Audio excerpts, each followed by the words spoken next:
muitos dos quais trabalhavam com o comércio aqui em Cuiabá, acabaram, olha só, indo embora dessa região, indo embora, deixando Cuiabá por conta desses acontecimentos extremamente violentos. A rusga é um dos capítulos mais sangrentos da história de Mato Grosso. Letra D. Os liberais apoiavam o regresso de Dom Pedro I, defendiam a forma de governo monarquista para a província em sintonia com os interesses da elite portuguesa. Errado, galera. Quem que defendia aí? Não é liberais. Quem defendia o regresso de Dom Pedro eram os conservadores. Os conservadores também chamados de caramurus. Caramurus. Também apelidados de forma pejorativa como pés de chumbo.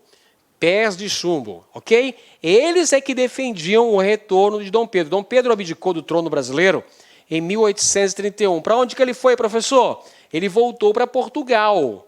Então, aqui os portugueses, os conservadores, os caramurus aqui no Brasil, pediam que Dom Pedro reconsiderasse essa decisão da sua abdicação, que ele retornasse, reassumisse a condição de imperador brasileiro, ok? Então essa afirmação está incorreta porque trocou aqui, ó, ao invés de falar conservadores, falou liberais.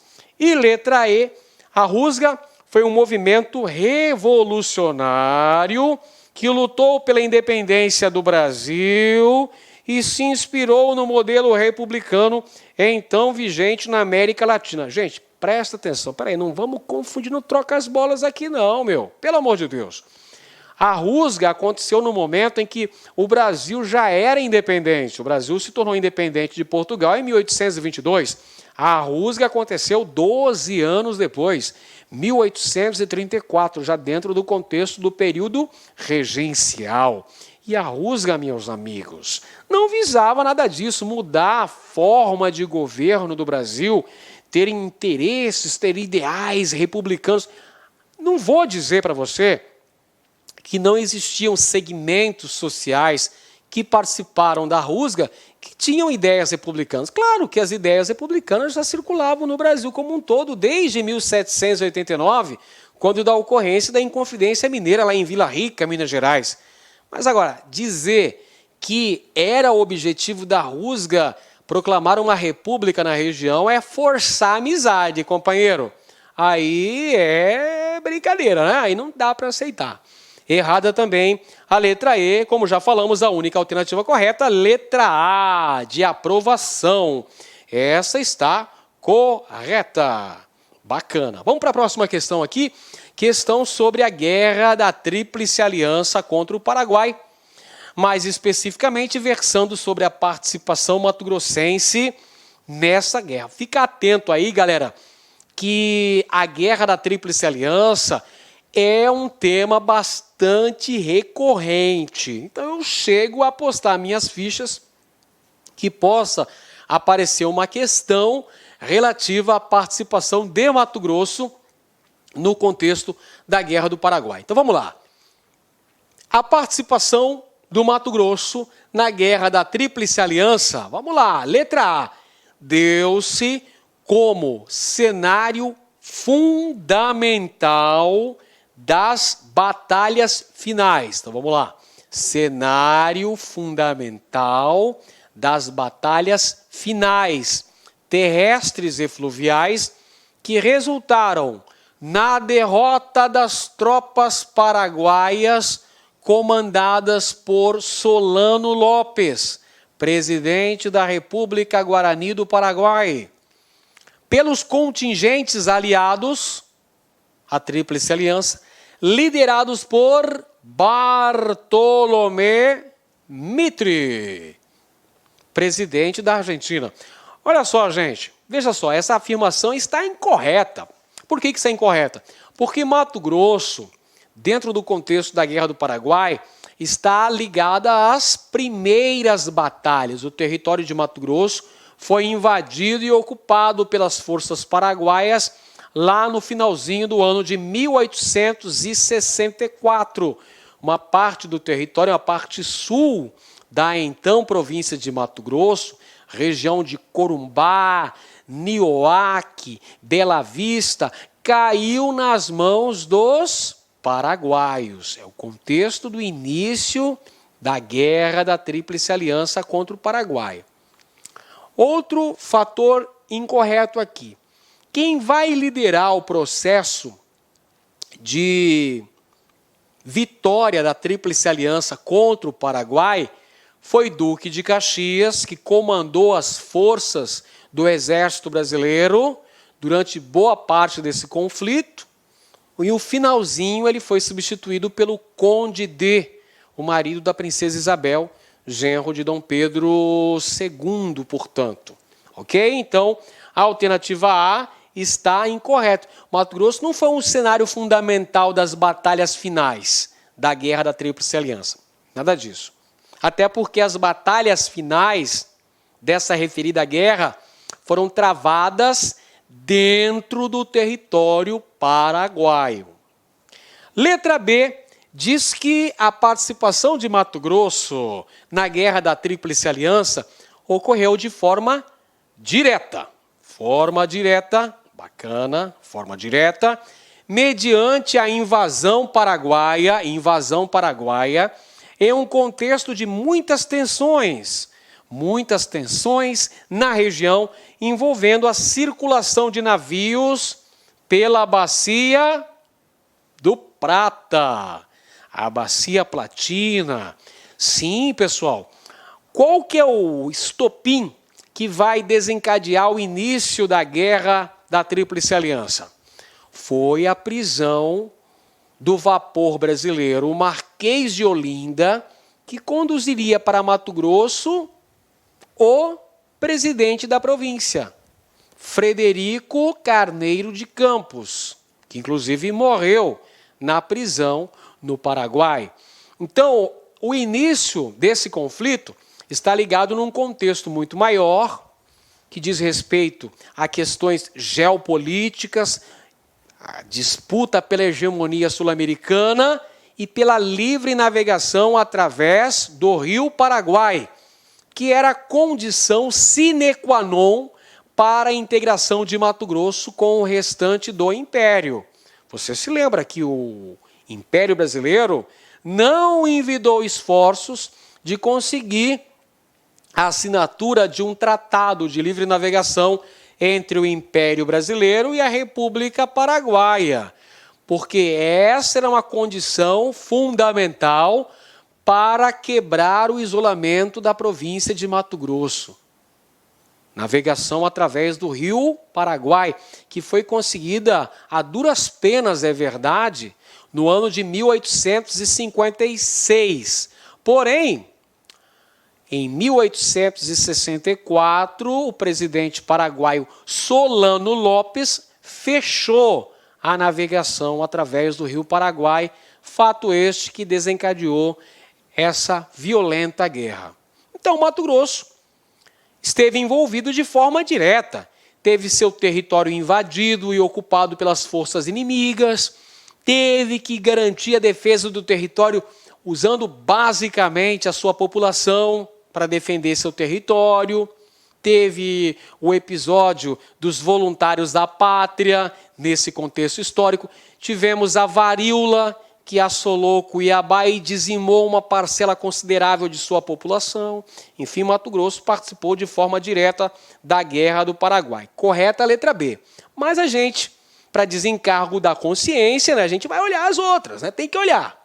Letra C. Foi importante, à medida em que vigoravam no estado, aliás, na província de Mato Grosso, fortes tendências separatistas que pretendiam a independência do Estado e geraram ações truculentas do Império Brasileiro na região a fim de garantir a unidade territorial. Errada essa afirmação. Não existiam, nesse contexto histórico, nada disso. Ideias de separatismo em relação ao restante do Império. Errada a letra C. Vou conferir a outra. Letra D.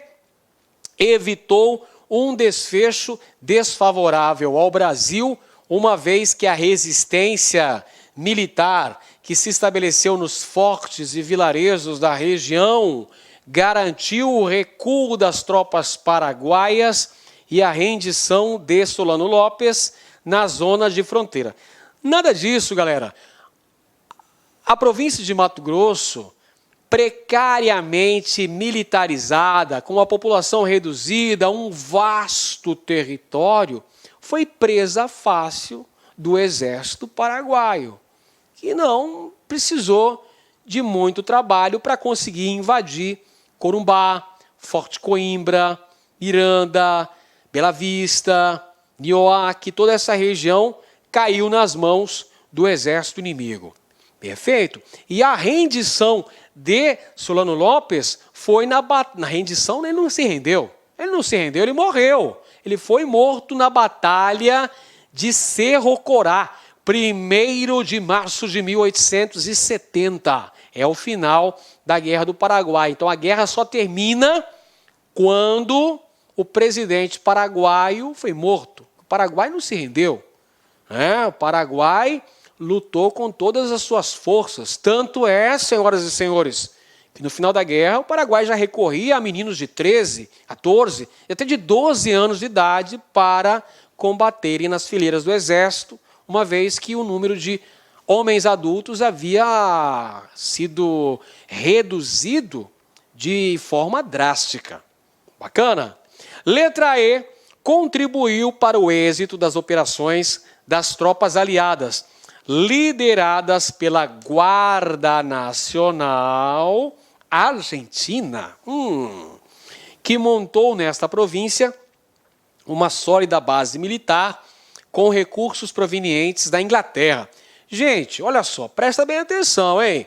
O exército brasileiro se consolidou como uma importante força político-militar na Guerra do Paraguai. Não é à toa que o Duque de Caxias, que foi o comandante em chefe das tropas brasileiras nessa guerra, se tornou o patrono do exército brasileiro. Não é à toa que ao final da Guerra do Paraguai o exército vai entrar em rota de colisão com o imperador Dom Pedro II, porque o exército se sentia como os salvadores da pátria, como aqueles que defenderam a integridade do Brasil e que derrotaram o inimigo poderoso. No caso, o Paraguai. O exército passa a reivindicar maior projeção política, melhores remunerações.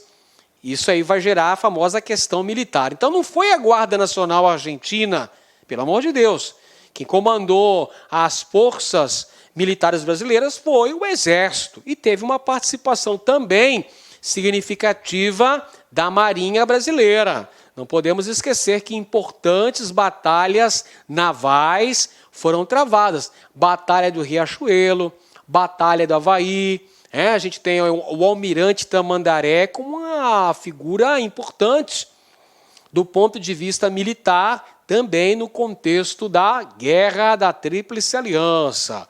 Então, amiguinhos, letra B é a alternativa correta aí. Muito bem, vamos então para a próxima questão. Para muitos historiadores, as práticas políticas durante a Primeira República em Mato Grosso, 1889-1930, tiveram algumas características que as aproximavam das de outras unidades da federação e de outras que as singularizavam. Com relação ao tema, assinale a alternativa correta. Então vamos lá. Questão que fala sobre a Primeira República em Mato Grosso. Primeira República em Mato Grosso. A Primeira República, meus nobres, é a República Velha. Bacana? Período que vai de 1889 até 1930. Então vai falar que ocorreram práticas políticas que aproximavam com as de outras unidades da federação e outras que singularizavam. Então o que a gente teve em Mato Grosso do ponto de vista político nesse período? Ora, foi o coronelismo. Lembra do coronelismo?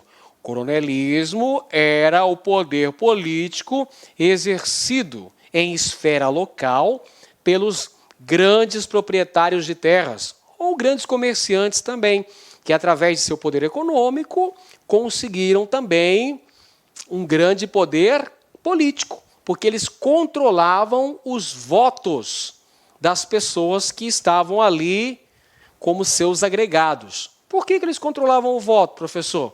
Porque vigorava naquela época o voto de cabresto, era o voto a descoberto. Tínhamos as eleições de bico de pena, inclusive as fraudes eleitorais eram uma constante nessa época. Bacana? Bacana, professor. Então vamos conferir as alternativas. Letra A. O confronto armado entre grupos políticos rivais foi uma exceção em Mato Grosso. Grifa essa palavra aqui, ó. Exceção.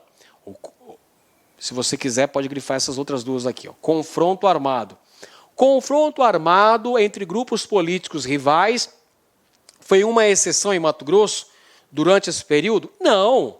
O confronto armado foi uma regra nesse período. Violentas disputas políticas entre as oligarquias que se digladiavam pelo poder aqui em Mato Grosso. Oligarquia do Norte, sediada em Cuiabá, formada pelos usineiros, por comerciantes.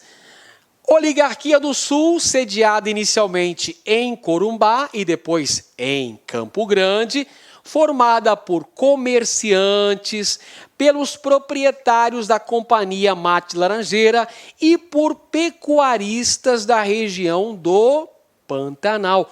Constantemente aconteciam violentas disputas pelo poder. Lembra daquele ditado?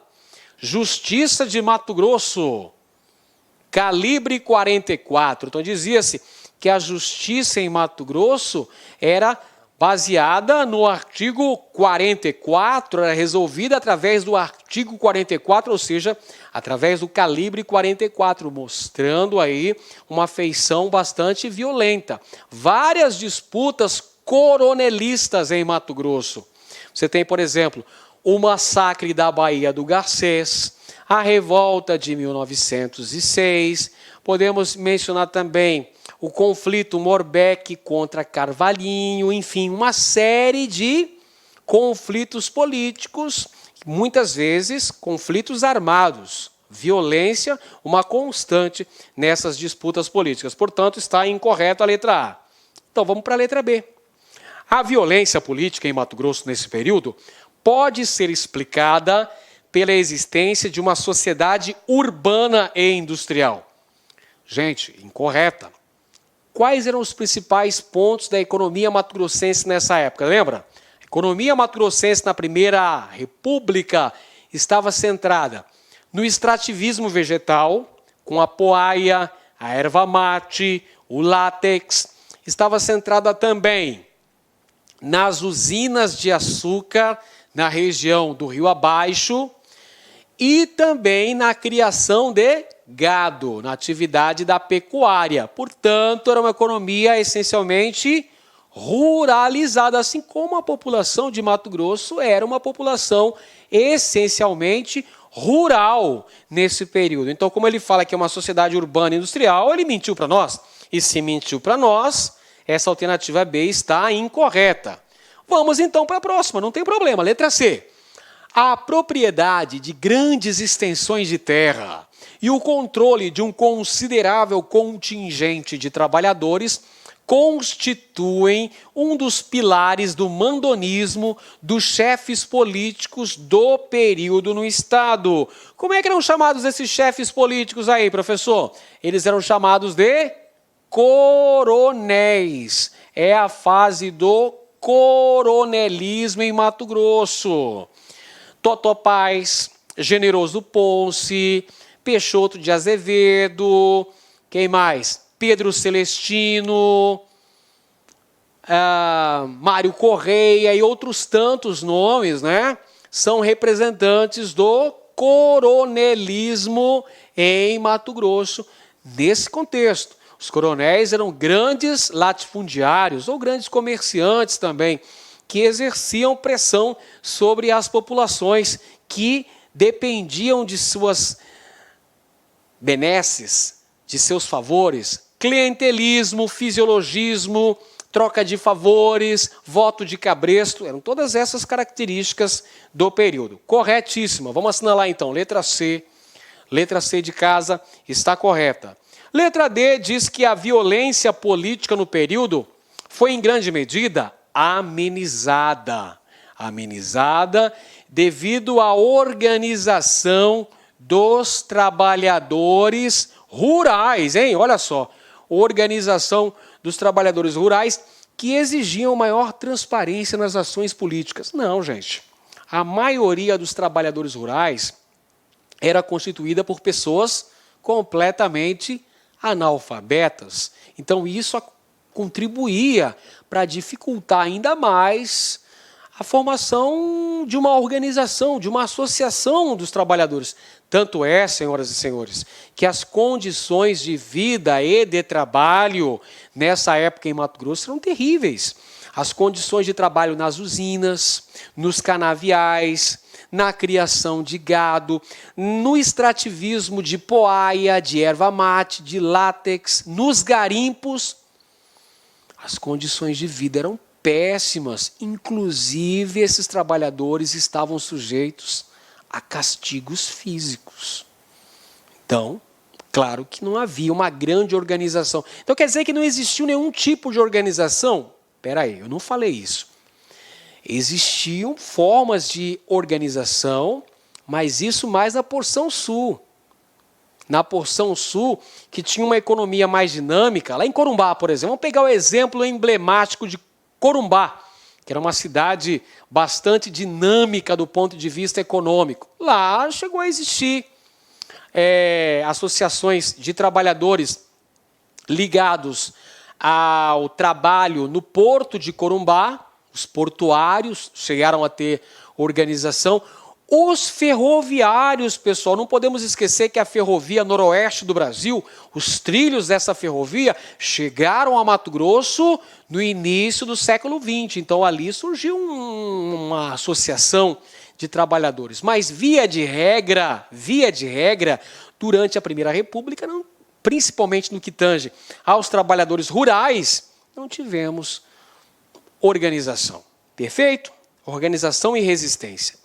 E letra E, para encerrar, olha só, mesmo devido à predisposição para o conflito armado, os partidos políticos rivais no Estado possuíam um programa amplo de reformas de bases econômicas e sociais que incluía a participação efetiva das mulheres. Oh, que mentira, que lorota boa!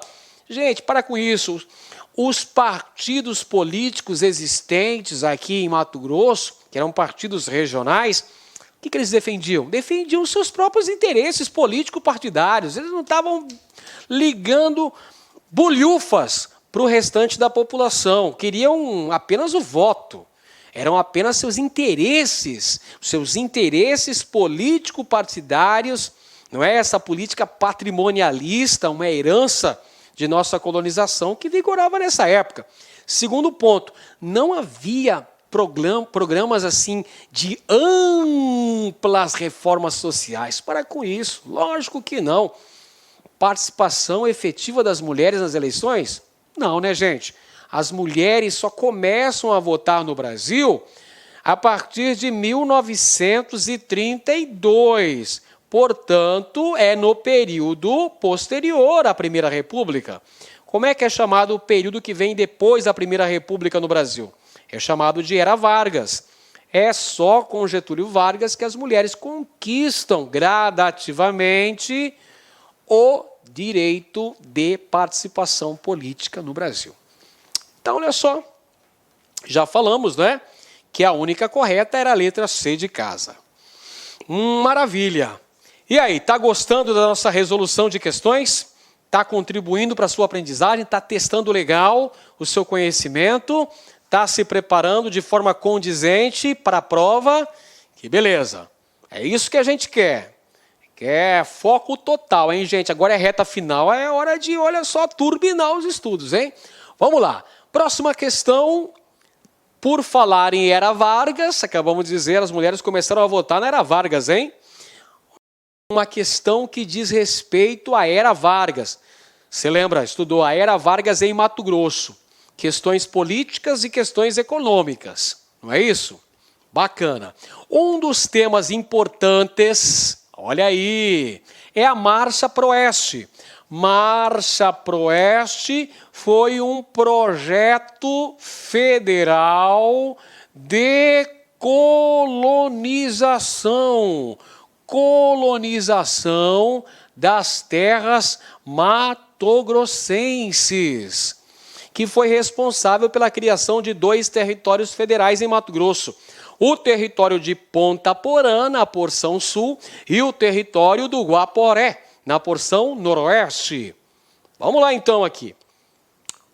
O que se denominou Marcha Proeste foi: alternativa A marcha da coluna Prestes pelo interior de Mato Grosso, chamando o povo para a insurgência contra o governo federal.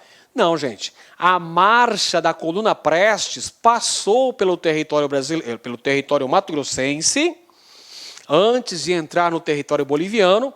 A última região que foi trilhada pela coluna Prestes, comandada pelo Cavaleiro da Esperança, Luiz Carlos Prestes, foi em Mato Grosso. Eles passaram por Cáceres antes de entrar na Bolívia. E queriam chamar o povo para fazer uma revolução. Mas isso acontece quando? Durante a Primeira República no Brasil. Durante a chamada República Velha. E não é a Marcha Proeste, né, gente? A Marcha Proeste, como a gente já falou, foi um projeto federal de colonização implementado por Getúlio Vargas em território mato-grossense. Letra B. Foi a viagem de Mário de Andrade por Mato Grosso com os artistas estrangeiros durante sua fase modernista? Claro que não, não é esse aí. O Mário de Andrade foi na Amazônia e tudo mais, não é? Foi a Belém, foi a Manaus, naquele contexto do modernismo, com os artistas que participaram lá da Semana de Arte Moderna. Mas isso é num outro contexto, não tem nada a ver com o Marcha Proeste, é uma viagem intergaláctica, nada disso. Para com isso, nada a ver, cara. Marcha Proeste já sabe que é governo Vargas. E você já sabe que é colonização das terras mato-grossenses, século XX. Letra C diz que a Marcha Proeste foi a incursão das Forças Armadas Brasileiras contra os insurgentes da Rusga, visando sua destruição. Que vacilo, nada disso, nada disso. A Rusga foi num outro contexto histórico. A Rusga foi em 1834, cara, período regencial ainda, tá errado. Letra D, então, por exclusão, já chegamos à alternativa correta. Vou até assinalar, ó, de olho fechado, não vou nem ler a alternativa. Letra D, por exclusão. Projeto do governo Getúlio Vargas no período do Estado Novo, que é a ditadura Vargas, 37-45, para integrar e desenvolver o interior do Brasil, inclusive o estado de Mato Grosso, criando colônias agrícolas federais. Verdade. Letra D. Letra D de dado, alternativa correta. Muito bem. Próxima questão, ainda sobre a Era Vargas, sobre o Estado Novo, que é uma das fases que compõem a chamada Era Vargas, que durou 15 anos, não é isso? A Era Vargas foi de 1937, 10 de novembro de 1937, até 1945, até o final da Segunda Guerra Mundial. Olha só, Dom Aquino Correia era o arcebispo de Cuiabá.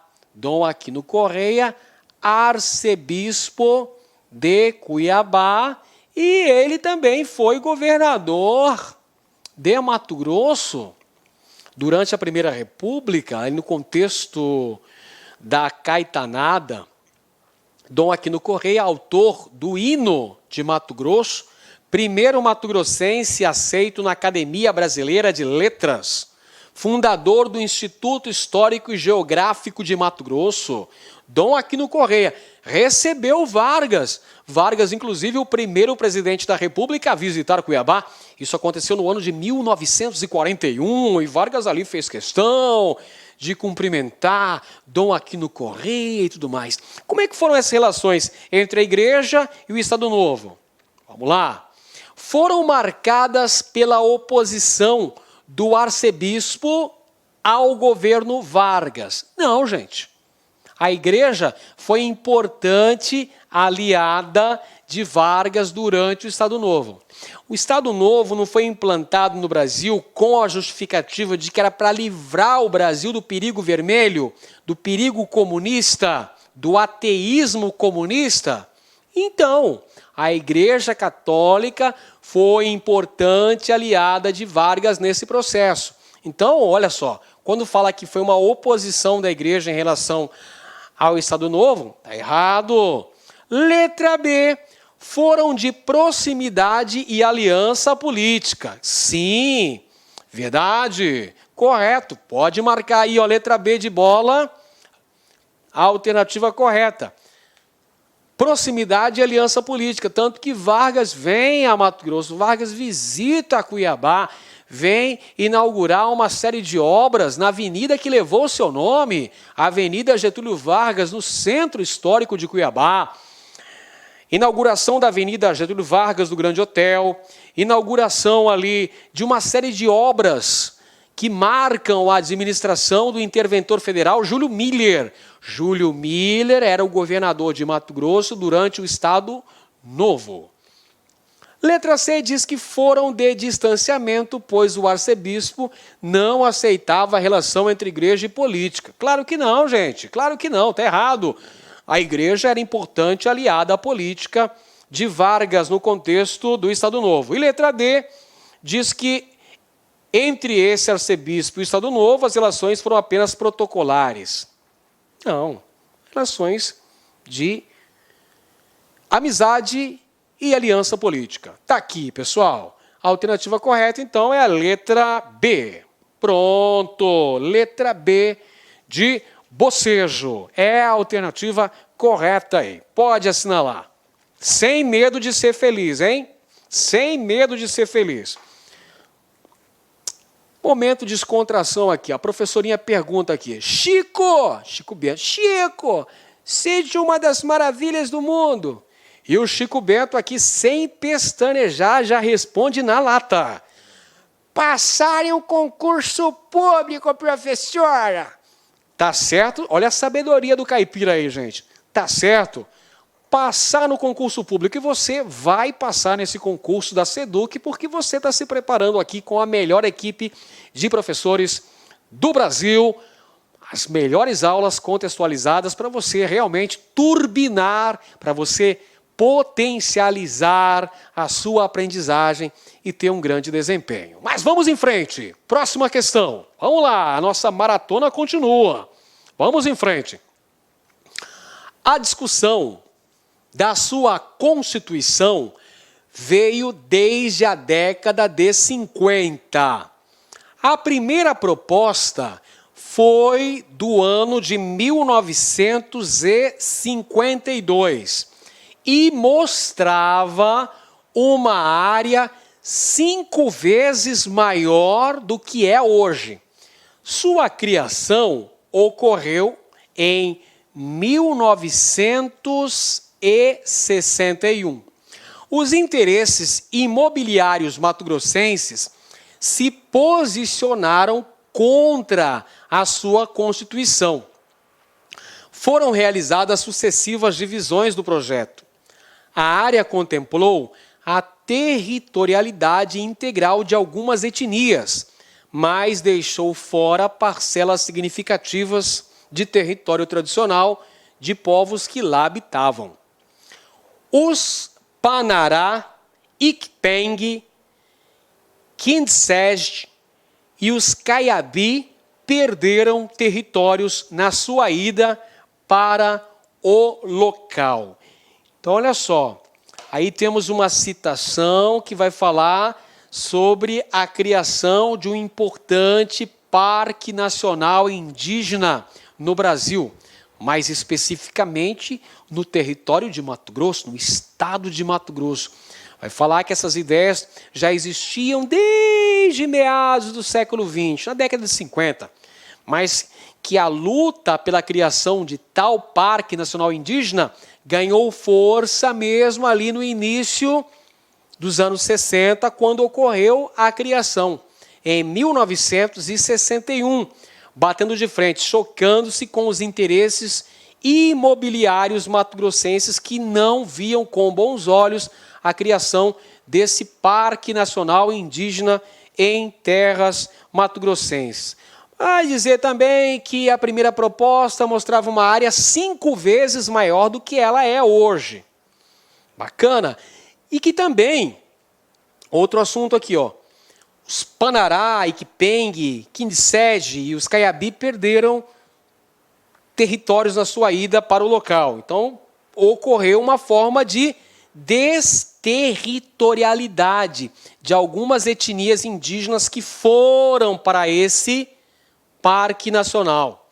Que Parque Nacional é esse, galera? Que foi criado em 1961, portanto, no governo do presidente Jânio da Silva Quadros. Quem é que contribuiu decisivamente na criação desse Parque Nacional? Foram os irmãos Vilas Boas. Os irmãos Vilas Boas, Cláudio e Leonardo Vilas Boas, que atuaram ali. Lembra, eles estiveram na expedição Roncador Xingu, eles participaram da Fundação Brasil Central, que foram organizações fundamentais para a concretização da Marcha para o Oeste, que foi durante o Estado Novo, governo Vargas. E desde lá eles já entraram em contato com as diversas etnias indígenas que habitavam primordialmente o território mato-grossense e passaram a empunhar essa bandeira de luta. A luta pela defesa dos territórios indígenas, concluindo com a criação do Parque Nacional do Xingu, 1961. Vamos conferir então a alternativa correta. Letra A diz que é do Parque Indígena do Xingu e as dificuldades enfrentadas pelos povos indígenas em relação aos seus antigos territórios. Beleza, essa é a alternativa correta. 1961 foi criado o Parque Nacional do Xingu.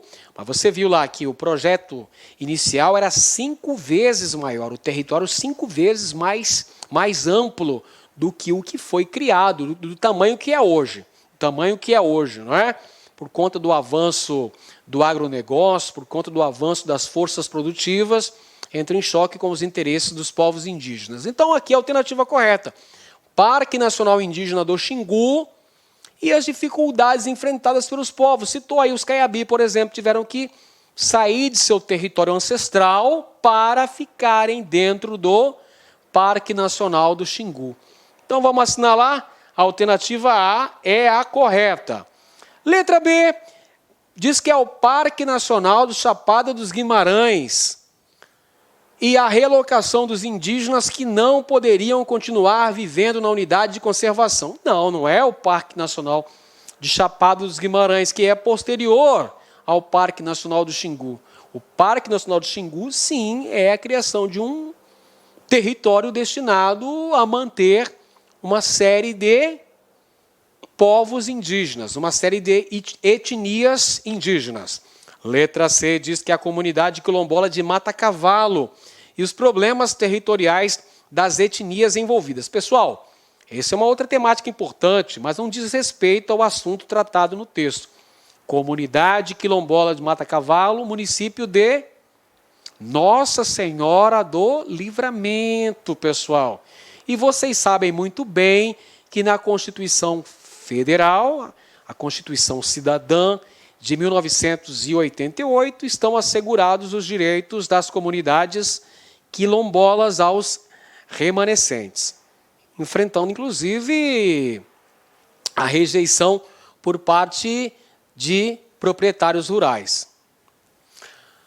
Letra D, diz que é da comunidade tradicional de Bom Sucesso, que devido à sua proximidade com a área urbana, perdeu extensas áreas territoriais. Não, gente, a comunidade tradicional de Bom Sucesso vive basicamente de atividades como a pesca, né? Tem muita peixaria na região, é a rota do peixe, e vive do artesanato também. Perfeito? Não tem nada a ver com o assunto que foi tratado no texto. No texto falou do Parque Nacional do Xingu, criado em 1961. Está aí a letra A, é a alternativa correta. Próxima questão, vamos lá, próxima questão, está aí para você, já pintou na tela aí. Como parte das comemorações dos 265 anos de Mato Grosso, a Secretaria Estadual de Cultura, SEC, decretou no último dia 22 o tombamento, olha só, vamos grifar aqui, o tombamento do linguajar cuiabano como patrimônio imaterial do Estado. O texto da portaria da SEC destaca que o linguajar cuiabano faz parte da história de Cuiabá e do estado de Mato Grosso. E hoje, muito do falar cuiabano, como seu sotaque, caiu em desuso por grande parte dos habitantes, permanecendo com o povo mais antigo e os moradores ribeirinhos que buscam preservar a história de seu sotaque. Olha só aí, gente. Este fragmento, que foi originalmente publicado no site G1 da Rede Globo, fala sobre o tombamento, ou seja, a preservação do linguajar cuiabano como patrimônio cultural imaterial de Mato Grosso. Destacando aí que o linguajar cuiabano faz parte da história de Cuiabá, faz parte da própria história de Mato Grosso. Que esse linguajar, por conta de uma série de motivos, uma série de fatores, tais como a migração que ocorreu nas últimas décadas em Mato Grosso, tais como o avanço dos meios de comunicação, a própria sociedade globalizada e as transformações sociais, políticas, econômicas e culturais, fizeram com que o linguajar cuiabano ficasse em desuso, restando só os antigos moradores e também a população ribeirinha, que ainda preserva esse sotaque. Para os senhores terem uma ideia, eu sou de uma família tradicional cuiabana, que tinha no sotaque, o sotaque característico de Cuiabá, uma grande relevância. Só que, atualmente, as pessoas da minha geração e das gerações mais jovens já não têm mais esses traços do antigo linguajar cuiabano. Malemar tentiano fala, vô, já por Deus, agora o que é esse? Mas já houve uma influência por conta do contato com outras populações que se estabeleceram em Mato Grosso nos últimos 40 anos, por parte da influência dos meios de comunicação, isso foi gradativamente se perdendo. Então, quando a Secretaria de Estado de Cultura resolveu fazer o tombamento do linguajar cuiabano, é uma forma de preservar essa expressão cultural tão importante e fazer com que as gerações vindouras, as gerações futuras, também venham a conhecer o linguajar cuiabano, que foi tão bem divulgado, por exemplo, por artistas como o Liu Arruda.